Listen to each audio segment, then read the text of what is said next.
How is it going, guys? Slippy Jim here. Welcome back to my Road to Gold shotguns here on Call of Duty Ghosts. We are playing some more free-for-all here on the map Flooded, and at this point I have unlocked a couple of the camos. The snow camo is unlocked now from accumulated kills with the bulldog. Also for the bulldog we are going to be rocking the crocodile camo. Probably pretty appropriate for an Australian gamer maybe, but that one is unlocked by 120 hipfire kills, so I've got that one.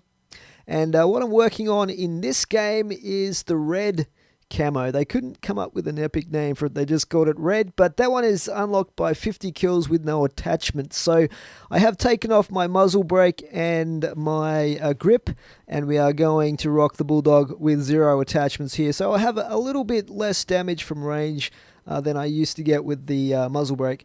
As you can see, I've got the assault strike package with the attack dog, aka Riley, as well as the sentry gun and the Loki, and I'm running amplified dead silence scavenger and hardline as my perks.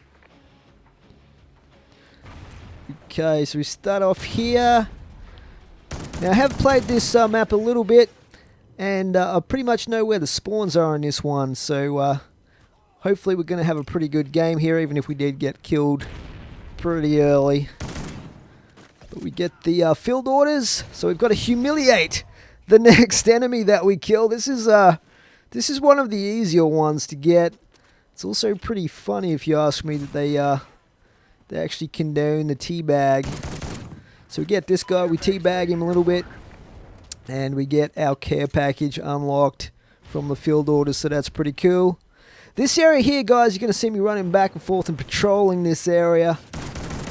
And we just get this guy with the pistol, the P226 for our guard dog. Let's summon Riley to watch our back here.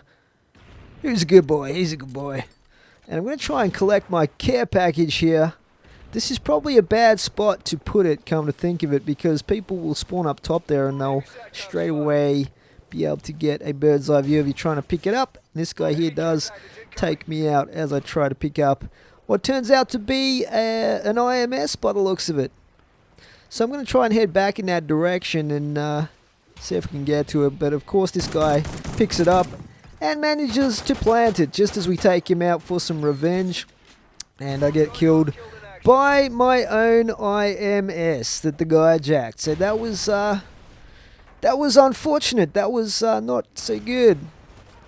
Didn't work out too well for me there. But so far we're on 3 deaths, 5 kills. It's not a great game so far, but trust me, it gets a lot better.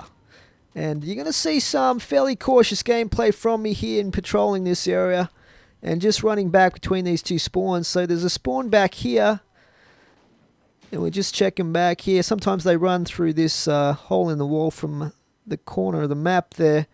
That spawn doesn't get used quite so much on this map, but sometimes I'll come through there. And the other spot is out near that car park area where you have a couple of spawns.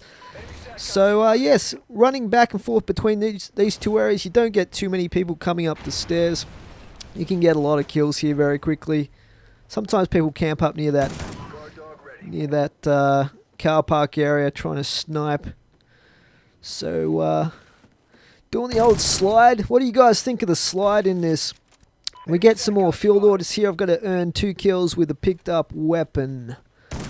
I don't think I'm going to bother with that one, but we get our sentry gun going. So I'm going to plant that in the corner here, so hopefully it can cover both entrances. Look at this guy. Where's he going? Come back here. And I think there was another guy back there that he was chasing that Riley took out for me, so that's pretty sweet. Yeah, I don't mind the old slide. I think it's a pretty cool addition. Having used it a fair bit, you can recover from it and get kills using it a little bit easier than the old dive to prone. It wasn't quite so effective, although it was pretty epic in zombies with the old flopper. Look at this guy. What's he doing? Trying to hide from a sentry gun. I don't find the sentry guns too effective unless you can place them in a really decent vantage point, like on top of a truck or something like that. But To be honest with you, the kill streaks in this game are not that great. You may have heard other people commenting on that. There's nothing too OP, like it's almost not even worth selecting some of these kill streaks.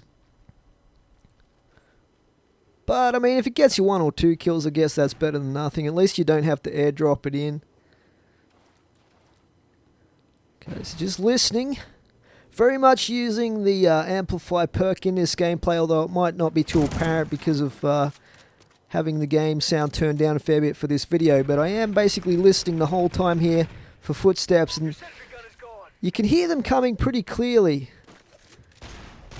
So it's a super easy way to get kills, and they don't have any chance. If they come around a corner, I mean, look at this guy. What's he doing? Running around in his Yeti suit. And unfortunately, my kill streak gets ended right here. I think we're on 14 kills. But that's okay, because I'm going to call in a Loki here. And this was the very first time I'd ever used a Loki. I had just added it to my assault strike package to try it out. And I had no idea what any of these things were that it did. So I was just pressing buttons, and like I didn't really know about the how to use the reticle too effectively and stuff like that. I'm like, God damn, this map, there's hardly any outdoors areas for this, you know what I mean? I actually only got 1 kill using one of the rods, but basically you've got the small rod and you've got the large rod. You guys, I'm sure you know how to use this by now if you play Ghost. But the other thing that was pretty cool with this kill streak was the Juggernaut that I dropped. And you can see him wandering around down there outlined in blue. And he actually gets me about 7 kills, believe it or not. He's a bit of a beast. He's like the Chuck Norris of Juggernauts, roaming around down there. And I was a bit frustrated though, being my first time using the Loki, that I didn't really work out too much about how to drop stuff. But fortunately the care package I kindly dropped for one of my enemies here was only a SATCOM, so that was okay. At least it didn't drop something good for them, because they jacked that. But yeah, my Juggernaut is still wandering around with his little death machine minigun. There he is right there. I actually, look at me. This is so funny. I actually thought he was one of the enemy that had got like a kill streak or something. You know, like the Jug Maniac or something. I thought this was like some other kill streak that someone had got. I didn't notice, even though it's in huge letters above his head, that it's actually me. It's my squad mate trying to help me out. And I thank it by blasting it in the face a few times with my bulldog. So a bit of a fail, really, in using the Loki and then trying to take out my own assault Jug squad member. But we get the job done in the end here. Here is the last kill for a 30-4 game. Not too bad. Not too bad for one of my early games here using the Bulldog with no attachments. And here's our final kill cam. We get the guy in the Yeti suit again as he's coming through the window. And we are well on our way here with the Bulldog on our road to gold. Still got the majority of the camos to go, but we'll get there eventually, guys. Please remember to rate and comment, and I'll catch you in the next video. But for now, it is Slippery Jim out. Thanks for watching.